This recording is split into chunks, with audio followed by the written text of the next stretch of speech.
Hi, my name is Rashid Lawal, and alongside me on this call is Dugafar Tobijimo, and we're presenting a multilingual semantic search for videos.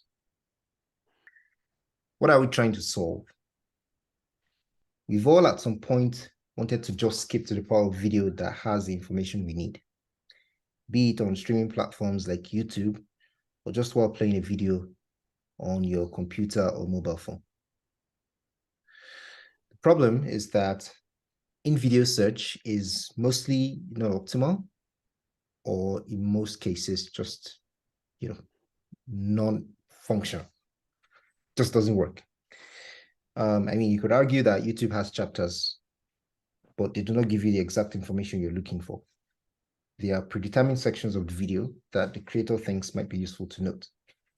A lot of times, they may not be enough to get the information you need. You cast a wide net that can sometimes not be efficient and time-consuming when searching for information. Our solution can help people find more relevant content faster, thereby making information much more accessible while helping us save time. All right, I'll be walking you through our approach. So we are using semantic search to scan through the transcript of a video's audio file to find factually accurate and contextually relevant sections of the video in which the user is looking for. So when you enter a search term, would basically look through the entire video's audio transcript and figure out what exactly you're trying to search for, what part of the video that is, and take you to that exact location.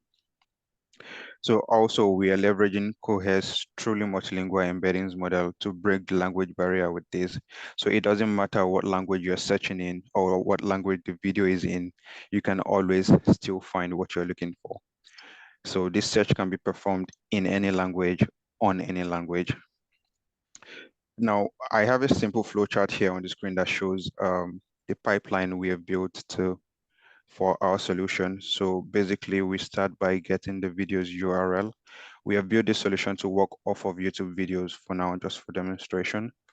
We put in the video's URL and get the video from YouTube. It goes straight into our multilingual transcribing engine that transcribes the video's audio file and sends the audio file into our segmentation process. So in there, we just segment the transcript into smaller phrases that are easier to embed and would be easier to look up when you're searching for a term. So the segmenter chops up the transcript into the meaningful phrases and sends them to the embed model.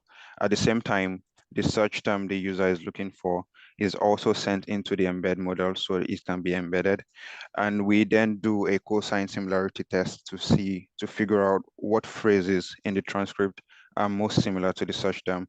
And we rank the results according to their cosine similarities. So we give you an output of the most relevant matches and the exact time in the video in which those phrases were said. That way you'll be able to get the information you're looking for. Yeah, just one more thing on cosine similarity. So we have used a very low threshold of around 0.3 for normalized cosine similarity to ensure that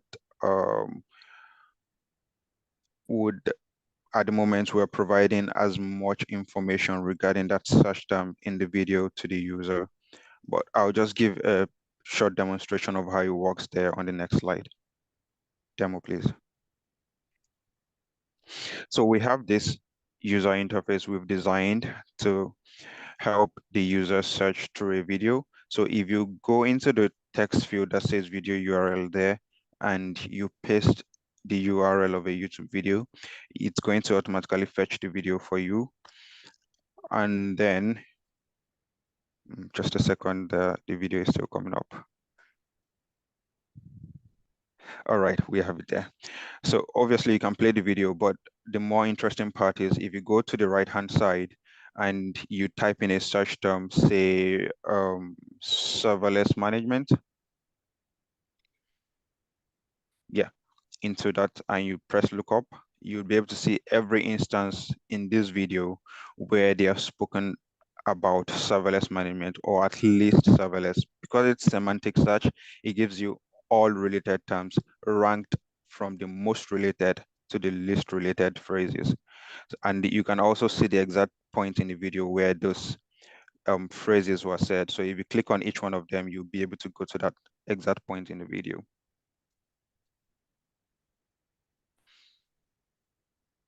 Yeah, and as this is a multilingual model, this search can be performed in literally any language and you'd be getting the same result because the embeddings are going to be similar and they are ranked from the most similar to the least similar.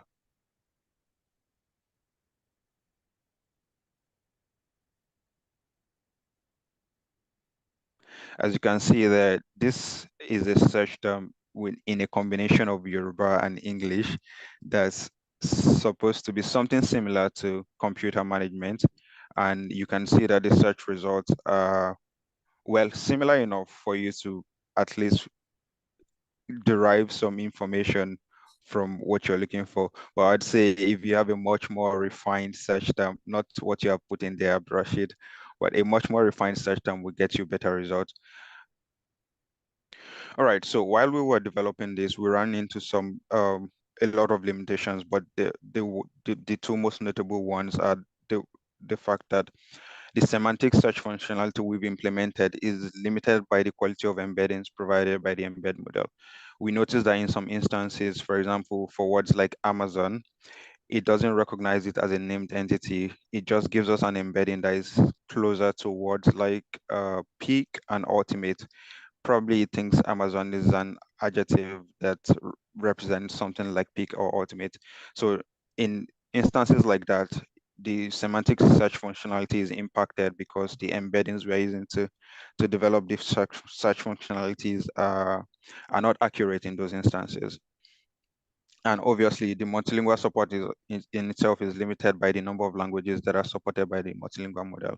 For now, there are a lot of languages, but if there's any language you would like to use and is not supported by the model, for now, obviously, you can't do that because, well, that's all the languages the model supports.